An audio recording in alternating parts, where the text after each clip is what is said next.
Hello అందరికీ. నేను మీ Geetha. Welcome to Vikram the NEET. వచ్చేసి భోగికి ఇంకొక రోజు ఉందనంగా తీసిన వ్లాగ్ అనమాట. భోగికి ఇంకొక రోజు ఉందనంగానే మేమైతే 2 డేస్ ముందే నానమ్మ దగ్గరికి అయితే స్టార్ట్ అయ్యి వెళ్ళాము.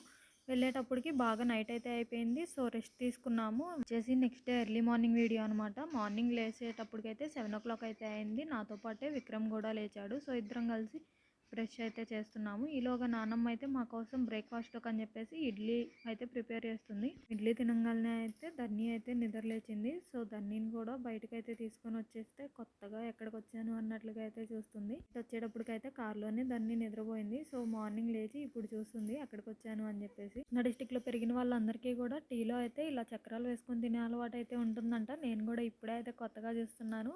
ముందైతే నేను ఎప్పుడూ చూడలేదు. అటు సైడ్ నాతో పాటు హాస్టల్లో కలిసి చదువుకున్న మా ఫ్రెండ్స్ కూడా ఇలానే టీలో అయితే చక్రాలు వేసుకొని తింటారు. మళ్ళీ అయితే ఇప్పుడే చూస్తున్నాను. బ్రేక్ఫాస్ట్ చేయడం అయితే కంప్లీట్ అయిపోయింది. ఈలోగా పెన్నాన్న అయితే వీడియో కాల్ చేశాడు. సో పిల్లలైతే పెన్నాన్నతో వీడియో కాల్ మాట్లాడుతున్నారు. నెక్స్ట్ అయితే నానమ్మ స్నాక్స్లోకి చెక్కలు చక్రాలు అరిసెలు అయితే పెట్టింది. మేము వస్తున్నామని చెప్పేసి 2 days ముందు నుండే ఇవన్నీ అయితే ప్రిపేర్ చేస్తుంది. నెక్స్ట్ అయితే లంచ్లోకి అయితే చికెన్ కర్రీ అయితే తెచ్చింది. సో లంచ్లోకి అయితే white rice and chicken curry. నానమ్మ అయితే నాన్ వెజ్ అయితే చాలా బాగా చేస్తుంది. నానమ్మ కర్రీస్ కూడా సేమ్ నాకు మా నానమ్మ కర్రీస్ లాగే అనిపిస్తాయి. మేము కూడా వెజ్ కన్నా కూడా నాన్ వెజ్ కొంచెం ఇష్టపడతాడు.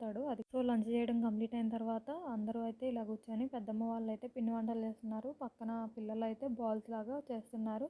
అండ్ పెద్దమ్మ అయితే ఇలా చక్కలు చేస్తుంది. నెక్స్ట్ అయితే డిన్నర్లో కూడా మార్నింగ్ చేసుకున్న చికెన్ కర్రీయే ఉంది. సో వైట్ రైస్ చేసుకొని ఆ చికెన్ కర్రీ అయితే తిన్నాము. నానమ్మ అయితే ఇంకా నైట్ పడుకునే ముందుగా ఇలా ముగ్గులు అయితే వేసి పడుకుంది. నేను కూడా నానమ్మకు కొంచెం హెల్ప్ చేద్దాము అని చెప్పేసి, ఇంకా చెప్పాలి అంటే హెల్ప్ అని కాదు, నాకు కూడా ముగ్గు వేయాలి అని అయితే అనిపించింది. సో నేను కూడా గేట్ ముందు అయితే 2 ముగ్గులు అయితే వేశాను. మాకు ఈ రోజు ఇలా గడిచిపోయింది. మీకు కూడా ఇలా పల్లెటూరులో వేసుకునే పండుగలు ముగ్గులు అంటే ఇష్టమైతే ఒక లైక్ కొట్టేసి నా ఛానల్ని సబ్స్క్రైబ్ చేసేసుకోండి. Thanks for watching. Please do subscribe to Vikram the neat.